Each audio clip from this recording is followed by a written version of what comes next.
Hello everyone and welcome to another edition of What's Happening Horse Games. Wow, I'm focused today. Yes, What's Happening Horse Games. Hope you all are having an amazing day. We have a lot to cover today. There are some games that have been updated that haven't been updated in a while, or that are possibly going to be getting some updates. We have some games that I haven't covered in a while, like Equire, that has seen, some movement forward. We have, of course, a Star Stable update. I'm going to be chatting a little bit about Equinox. And just some other stuff that I just think that we just need to kind of mention. We're going to start with the smaller things, and then we're going to move into the larger things. So first off, just to say, the Rival Stars Desktop Edition has a Triple Peaks Championship that is running right now. So it has the Barton Peak, the Whirl Away Peak, and then the Rose Peak, which is happening on the 2nd, 16th, and 16th of May, and then the 6th of June. Now, the idea is that every time you compete in these races and you win, then you will win, a gear and stuff. So for the Barton Peak, you'll win a bridle. For the Whirl Away Peak, you'll win the saddle pad. And then for the Rose Peak, you will win a blanket, and a mask. Blanket. But the races remain open until, I believe, the 9th of June. So you still have a lot of time to kind of try and get these. But yeah, I just kind of wanted to chat a little bit about that, bring people's attention to it. So if you haven't installed the Rival Stars horse racing game in a while, then this might be a good reason for you to kind of go in, because this is actually the very first event that the desktop edition has ever had. So this is really cool. I'm very happy that they're doing this. But so that's something very small and light. Next thing I really want to just touch on, because this is pretty cool. So there's a little game being made, Rising Star, the horse game. I did not just pause the video to go and find images of Rising Star, the horse game. I am very well organized. But it's a very cute game. It's very beautiful. Like, I believe the person who's making is like Gabby's Art, but they're very good with this pixel lighted stuff. And I think it's a game that has a serious amount of potential for a little game that you can kind of play in the background and stuff. Or maybe it has a lot of depth and stuff. Like, these games can really surprise you. For some reason, my internet has decided to die. My internet has been revived. It is a very beautiful game, and I'm very excited for it, but for a long time, this game has been as quiet as a mouse. And then, the other day, in the English lobby of Rising Star, the horse games discussion thread, Gabby's Art says, "Hey everyone, this happened on the 1st of May 2025. Thanks so much for your messages. This month I'm planning to finish all the accessory assets for the player and the horses. After that, I'll try to put together a new trailer by the end of next month to show what I've got so far. I'm working full time, but I'm doing my best to make steady progress whenever I can." This is awesome news. I'm a huge fan of this little game. I think it has, it's just such a cute thing, though. I'm not the only one who thinks this, right? It's so cute. It's such a cute little thing. So anyway, I'm very happy to hear that there is progress on the game. A little slower than I'd hoped, but yeah. If this is a game that she is doing on the side, then yeah, no, I can absolutely understand that, real life will always take precedence, even if you don't want it to. So yeah, something to look forward to if you guys do want to sort of support her, or at least, just go and look at the game. I believe she doesn't have a Patreon or anything, so you can just kind of go look at the game and show some support. You can go and look at the Discord, which I will link below, and hopefully I will remember to do that, because I never remember to put in the links that I'm supposed to be putting into my descriptions. Anyway, moving on. Okay, so with that out of the way, we are going to be chatting about Star Stable, because of course we're going to be chatting about Star Stable. Star Stable had a very interesting situation last week. They kind of gave some people a lot of star coins and a lot of people no star coins. So we have people who had 200 extra star coins, and some people who only got, I believe, no star coins. So it's a mess. So they wrote this little announcement last week, which went, "Hey Star Fam, we've seen that some of you haven't received your weekly allowance today. The team is currently investigating the issue and we hope to have it solved soon. Thank you for your patience." And then they continue, "We're still working on fixing the star coin allowance and players should have the correct amount tomorrow. Unfortunately, some players received a bit too many star coins in the process. We'll revert the extra allowance to keep things fair. Thanks for your patience and understanding." Okay, so the end result of this, so players didn't know that this was an accident. They were like, "Oh cool, I got a little extra star coin," so they went ahead and bought stuff. And now we sort of have players that are in the negative. which is kind of fucked up. I don't understand why they couldn't just have balanced it out, maybe, you know, just give everyone a little extra star coins, you know, plan out, oh, we're not going to be giving you guys then the extra that we were planning, you know. There's ways, I think, to do this. I don't think this was the right way.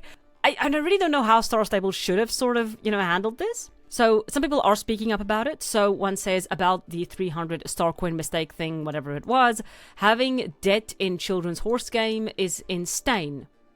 Okay then. I don't understand the way they handled the situation. It really wouldn't have hurt them to be like, oh hey, our bad, here's an extra 300 to those that didn't get it, and y'all who already did feel free, and you all who read, and y'all, I hate that word, who already did, feel free to do whatever you want with them. But no, let's act like a horse game is a debit account that's going into the red. I like that. So some of the players here kind of responded, in my opinion, it should have been handled a lot better than it was. At the very least, if people spent the star coins, their balance should have evened out at 0, not gone into the negatives. It'll take some people a month or more to just hit 0 again. Yeah, that's kind of like, I believe there's some people who are very badly in debt. So expecting players to be cautious about not spending a sudden unexplained influx of currency is poor judgment at best. Yeah, because a lot of these players are kids. Like they like focus their game on kids. So you know, it's weird. While I'd personally never risk spending currency, I don't have a recorded means of obtaining until I can verify it. Most people wouldn't think twice about making the most with their new wealth, and didn't. I feel like sometimes SSO needs to also drop the cutesy, hey fam, way of addressing issues and prioritize sending out fast, concise, clear announcement. A rambling oopsie message on social media was not the best way to quickly warn players of an issue that directly affects them and their in-game finances. Yes, that. And to even point out that the only way a handful even knew was because they posted only on their Instagram, not on the news, nada. Only way I found out was on Reddit through Club Discord after I had already spent it. I hope they drop more codes for those who were really badly affected, like take multiple weeks. I got lucky, but barely. So the thing is, I agree with this. I didn't know that this was happening until people started telling me, because I hadn't logged in. Now, I was lucky in that regard, but I swear to you, I would not have known that I had extra star coins. I would not even have registered it. Because it's like, I don't always look at my star coins. I'm like, oh yeah, I have that much. I'm planning to buy a horse eventually. Okay, so let's say, for example, right, I hadn't logged in for 4 weeks. And, I go in on that day when the extra star coins is there. I would not have been able to have remembered how much I had and how much I have. So let's say I bought 3 horses and I ended up with, 50 star coins left. And then they would have been like, oh, well, oopsie, minus 250. And I'd be like, why the fuck am I in the red? I would not have known what was going on. And because they didn't announce it anywhere except on this Instagram post, like this is the only place they mention it. If you go through here, like nothing. No one mentions it. Let's actually look at some of the comments here. Minus 60 star coin. That's a great start.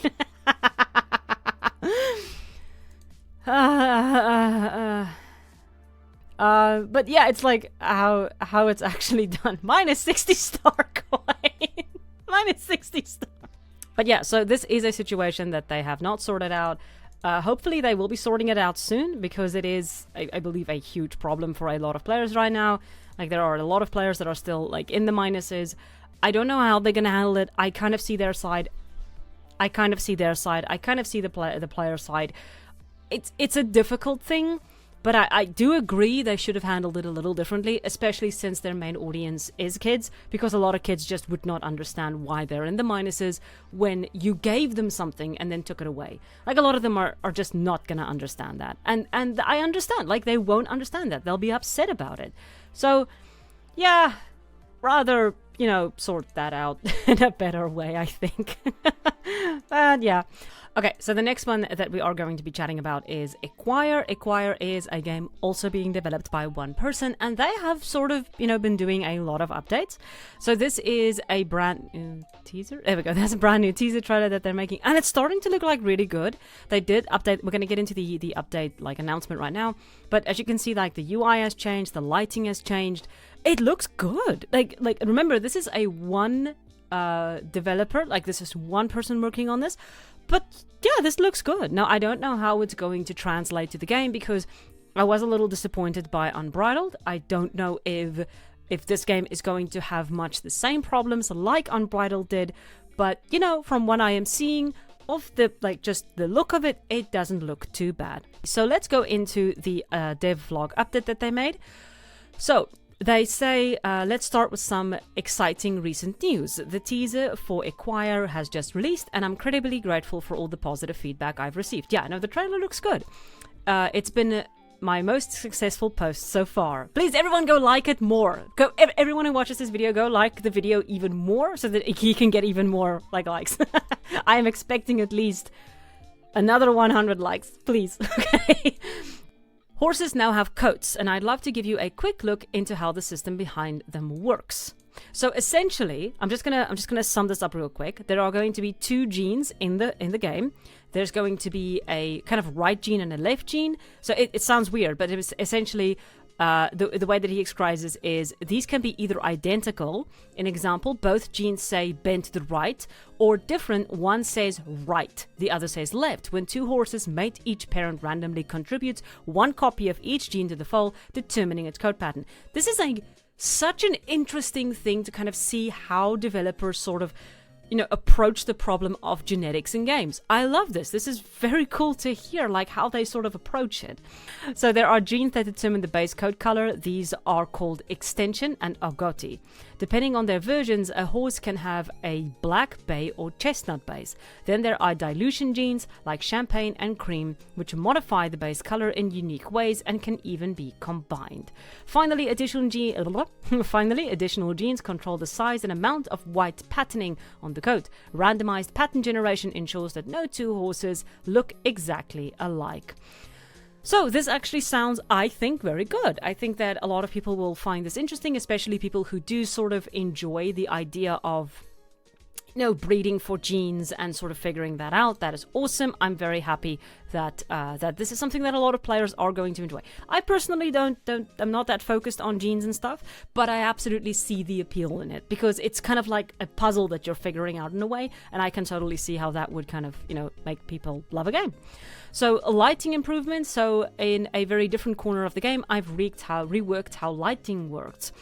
And you can actually see a marked improvement on how the game looks now. Like this looks good. I wish there was a little bit more of this because this looks good. Like you can obviously still see like there isn't a lot in the background. If you're gonna go back, you see it kind of cuts off the world.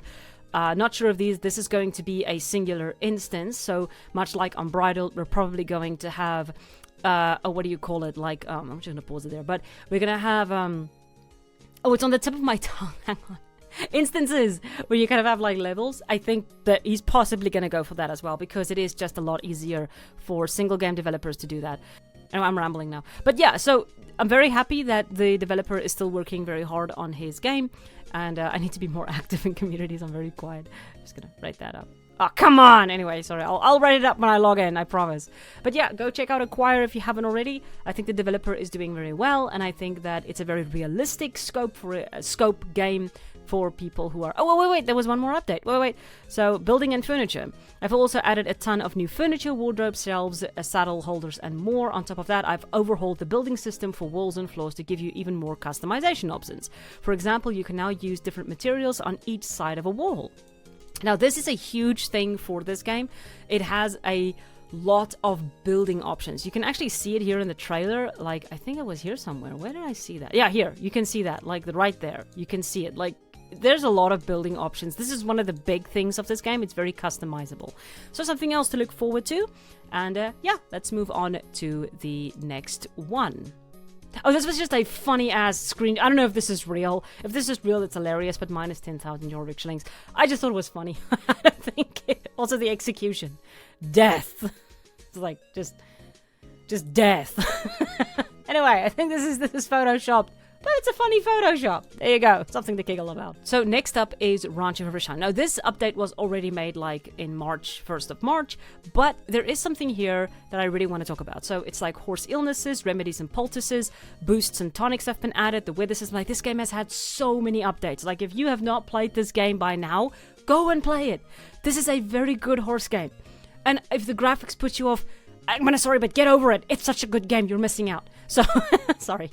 But the main thing here is I want to read the last little part here. So after doing so this is what Eloise, the developer, says. This is also being made by one developer, by the way.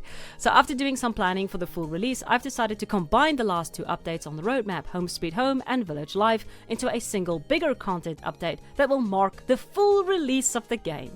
So as planned, this update will include new additions to your runs, pets, seasonal events, and villager friendships. I have a few more surprises in store for this update to make it exciting for both new players and for those who have been playing the Ranch of Rivershine over the last 2 years. Thank you for reading and enjoy your time in Rivershine.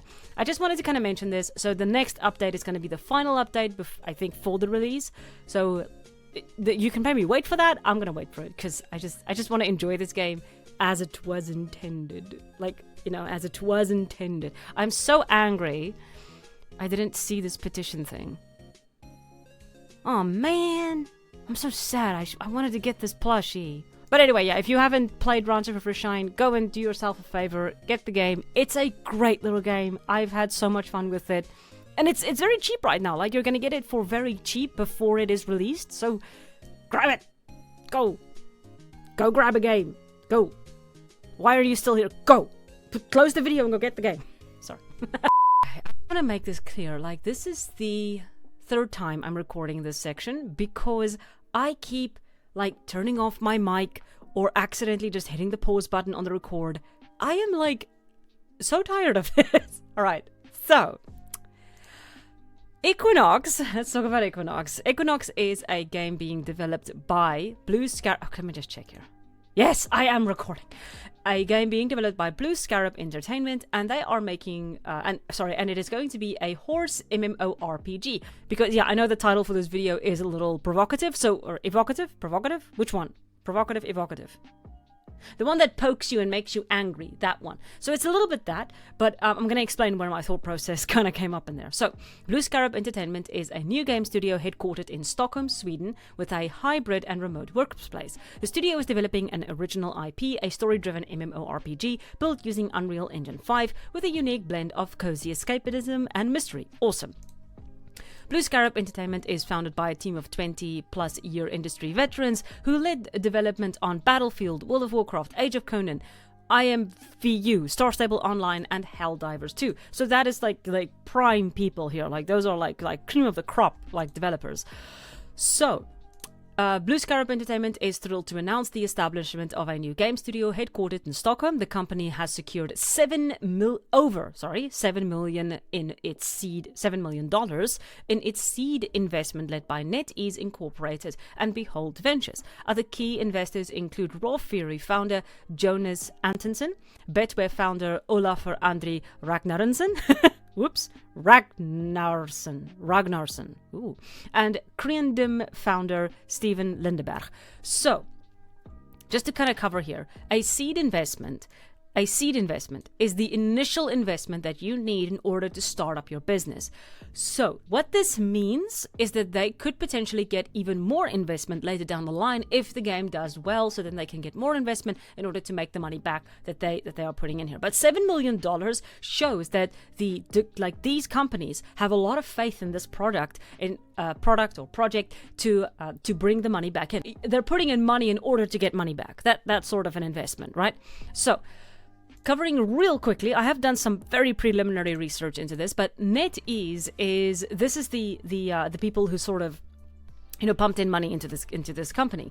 So the games that are being made by this company is Ananta, which is a gacha game, Once Human, which is very well known for extremely predatory loot boxes, Lord of the Rings, Rise to War, which is a mobile game, Harry Potter Magic Awakened, which is another mobile game, Eve Echoes, which is another mobile game, And some of these games like haven't been released yet. But the point that I'm making here is A Life After is another mobile game.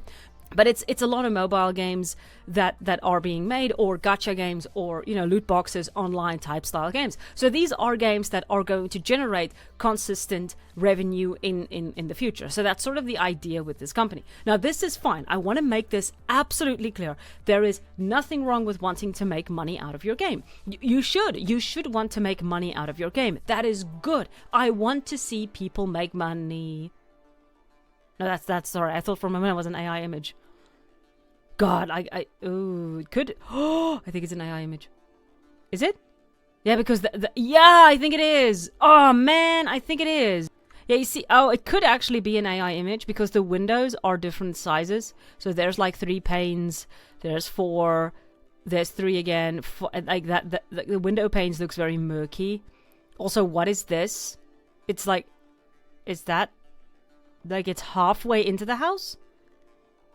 Like oh yeah, no, this is absolutely an AI image. Oh yeah, look at this. Like there, it's like 2 poles, and then here's nothing. It's like this. Like it ends there, and then the roof thing just kind of stretches on into. Yeah, it's AI. You got $7 million, and you couldn't hire an artist.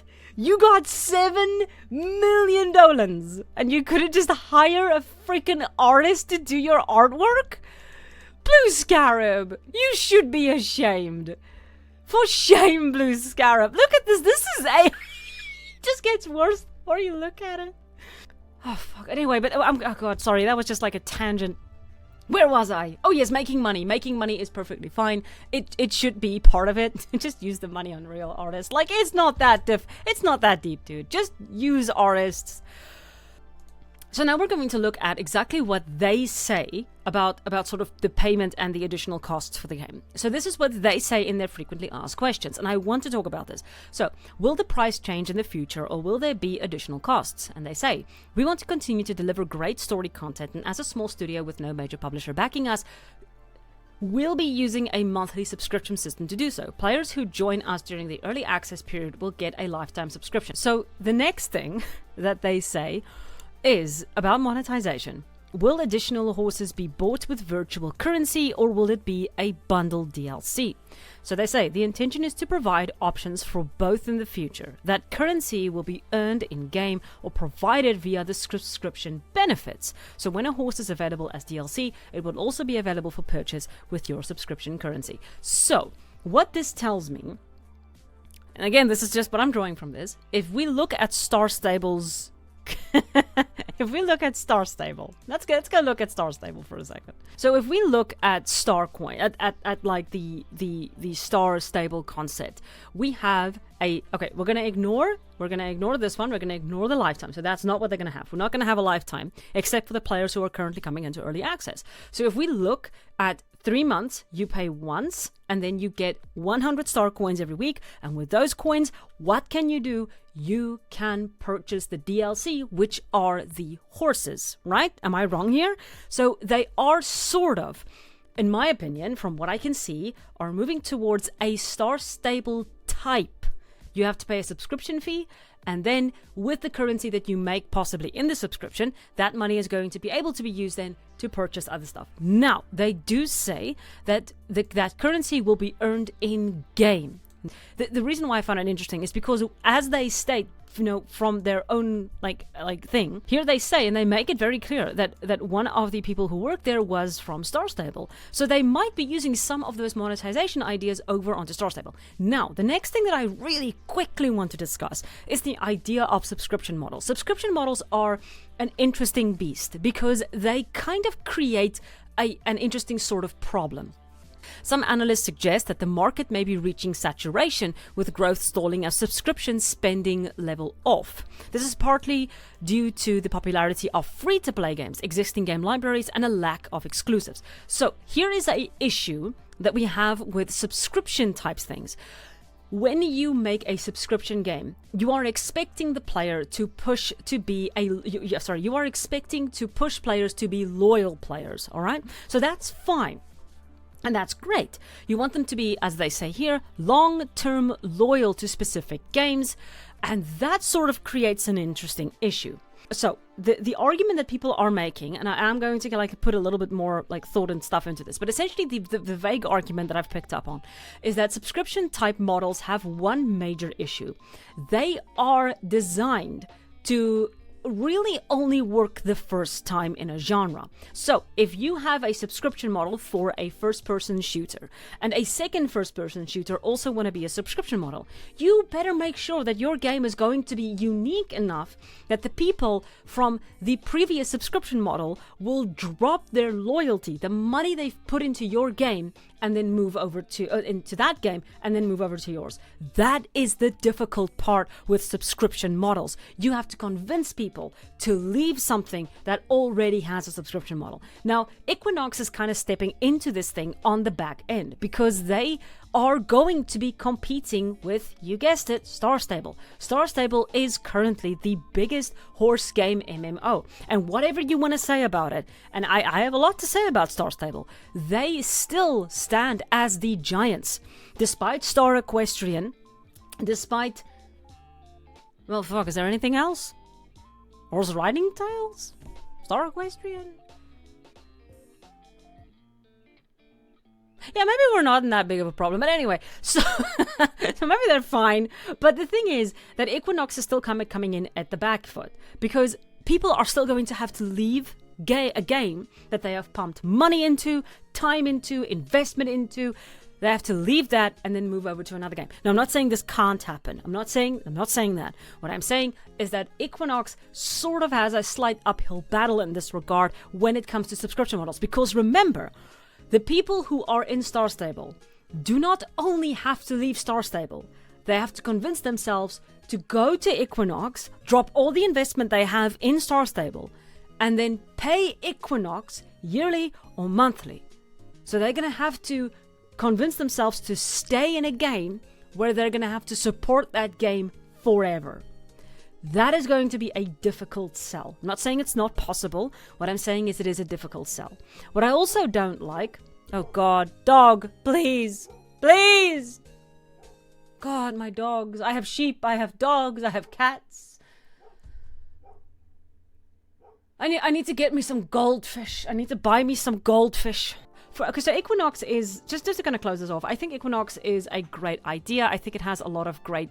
it has a lot of potential, and I think that they really are trying to make a good horse game. I think, like, maybe I'm just extremely cynical at this point due to the fact that a lot of horse games, like horse developers and stuff, have just screwed us over so many times. And maybe I'm just kind of worried that it is going to be the same thing over and over again, or again at this stage. And that's probably not fair to, to them, because maybe they really are trying to make like a great game, and I'm just being an extremely cynical person. That is a reality that I have to kind of accept. But anyway, thank you all so much for watching. I hope you all have an amazing day. And yeah, let's hope Equinox kind of doesn't just focus on the monetary and really makes a great game. The fact that they are selling it in early access as a one-off payment is a good thing. I'm just hoping that sort of keeps going and that it doesn't end up that we're all disappointed. I just really don't want that, to be honest. Anyway, that's it from me. Have a great day. Oh yes, I recorded. Thank God.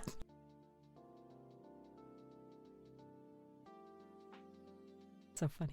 So every time the game glitches, then my horse kind of just stops. Oh yeah, there we go. I had this happen to me. Wait, let me go back a little bit. This is what happened. This is why I'm not playing the game right now, because it keeps breaking. Like, this game keeps breaking for me. So I don't know if it's on my end or on the game's end. I got a little sick and tired of this. Let me show you something else that happened to me. Like, a lot of stuff happened to me. I'm not even showing you everything. But this is something else that happened to me. Wait, it was right here at the end. Let me just, here we go. So I have to go deliver a package. This is what happened to me when I tried to deliver a package. I could not. It's this game.